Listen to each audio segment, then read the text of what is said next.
একটা ছক্কা ছক্কা সম্পর্কে আমার বলবেন না। ইনশাআল্লাহ আমার দাদা হুজুরের যে মুরিদরাই সৃষ্টি করে দেবে।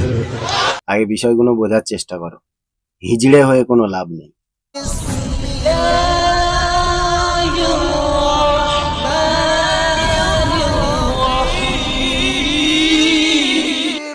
আসসালামু আলাইকুম বন্ধুরা, আমার নাম মোহাম্মদ আব্দুল হাবিব মন্ডল আর আপনারা দেখছেন হাসিম মিডিয়া। আপনাদের সামনে একটা গ্রেট নিউজ নিয়ে এসেছি আমি।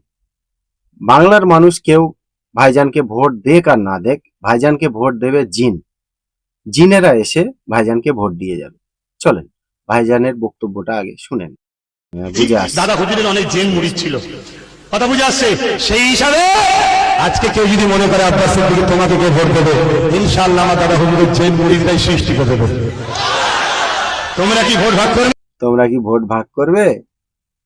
দাদা হুজুরের জেন মুরিদরা সুইচ টিপে দেবে। আচ্ছা, আপনারাই চিন্তা করেন কতটা এক্সপায়ারি ডেট এবং সস্তা গাঁজা না খেলে মানুষ এই ধরনের কথা বলতে পারে। সামনে যারা বসেছিল তারাও কতটা গাঁজাখোর, যে এই কথাটা শুনে আবার বলছে ঠিক। তাহলে আপনারাই চিন্তা করেন যে আমি কেন বলেছিলাম যে এদের ভিতরে 90% গাঁজাখোর আর মদখোর।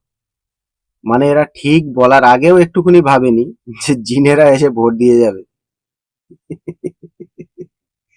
চলেন, যে পার্টিতে জিনেরা ভোট দিয়ে যাবে সেই পার্টির বিষয়ে একটা পীরজাদা বলছে, একটুখানি শোনেন। SF Indian secular front, secular মানে কি ভাই? ধর্মনিরপেক্ষ। সেকুলার মানে কি বললাম? ধর্মনিরপেক্ষ কোনো মুসলমান হতে পারে না। যদি কোনো মুসলমান বলে আমি ধর্ম নিরপেক্ষ, তার ঈমান থাকবে না, মুসলমানের খাতা থেকে নাম কেটে বাদ যাবে। কথাটা বললাম। দুনিয়ায় যত আলেম ওলামা, মুফতি সাহেব, যত আলেম ওলামা সব রয়েছেন, ফতোয়ালে দেখি যান, কথা দিয়ে আমি বললাম কেটে দিতে পারে কি দেখি। বাপের বেটার কত বড় ন্যায় হয়েছে দেখি। ধর্ম নিরপেক্ষ যদি কোনো মুসলমান বলে তার ঈমান থাকবে না, মুসলমানের খাতা থেকে নাম কেটে বাদ যাবে। খুব বুঝে শুনে পার্টি করতে মন চাই করো। নবী করেছেন, সাহাবারা করেছেন, দাদা হুজুর করেছেন, ওসব কারবার ছাড়ো। তারাই বেঈমান মার্কা পার্টি করেছে, তারা ইসলামিক রাজনীতি করেছে। ইসলামিক রাজনীতির প্রথম স্তর কি? প্রথম স্তর হচ্ছে নামাজ পড়ুন, রোজা রাখুন, হজ করুন, যাকাত দিন, শরীয়ত অনুযায়ী চলুন। ইসলামিক রাজনীতির প্রথম স্তর আপনি কায়েম করলেন। যে কথাটা পীরজাদা বলছে লাস্টে, যে নামাজ পড়ুন, তো এখানে আমার একটা প্রশ্ন এই হুজুরের কাছে, যে নামাজ পড়বে তো ওরা গাঁজাটা কখন খাবে? যদি ওরা নামাজ পড়বে, ওরা মদ গাঁজাটা কখন খাবে? তাহলে মদ গাঁজা ছেড়ে দিতে হবে। আর মদ গাঁজা না খেলে ভাইজানের ভক্ত কিভাবে হবে? প্রমাণ করবে কিভাবে যে ও ভাইজানের ভক্ত? মদ গাঁজা তো খেতেই হবে। তো ইন শর্ট, এটা ক্লিয়ার কথা যে ওরা জীবনে নামাজ পড়বে না। নামাজ পড়লে ভাইজানের ভক্ত হতে পারবে না। আর যারা নামাজও পড়ে আবার ভাইজানের ভক্তও আছে, আপনারা ভালো করে লক্ষ্য করেন ওদের চরিত্রটা একবার কেমন। যে মূর্খ মানুষগুলো আইএসএফের পিছনে ছুটছে, এরা ভুল, এরা বুঝতে পারে না। এরা মানে রাজনীতির হিসাব, এরা অঙ্কের হিসাব, ভোটার হিসাব এরা কিছুই জানে না। শুধু পিছনে মূর্খের মতো ছুটছে, কোনো লাভ হবে না। যত ওরা দাঁড়াক যাই হরুক, এরা কোনোদিনই জিততে পারবে না। সঠিক কথা।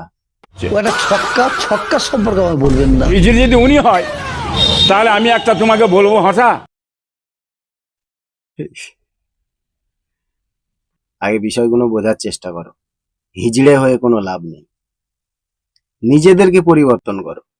নিজেদের পরিবর্তন হওয়ার দরকার আছে, নিজেদের শিক্ষা অর্জন করার দরকার আছে।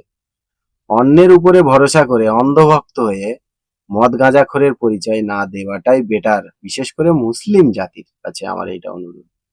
যদি বলো আমি কায়েম সাহেব, মাদিন সাহেবের ভক্ত, আমি অন্ধভক্ত না। জিজ্ঞেস করে দেখবে, বাপের বেটা যদি হও, তাদেরকে গিয়ে জিজ্ঞেস করে দেখবে যে তোমাদের অন্ধভক্ত কটা আছে।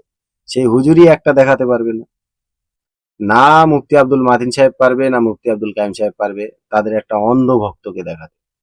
কেন অন্ধ ভক্ত এদের ভিতরে নেই। এরা জেনে বুঝে ভক্ত হয়েছে। অন্ধ ভক্ত এদের ভিতরে কেউ নেই ইনশাআল্লাহ। তো অন্ধ ভক্ত না হয়ে একটু লেখাপড়া শেখার চেষ্টা করেন। আপনাদের জন্য বেটার অপশন হচ্ছে এটাই।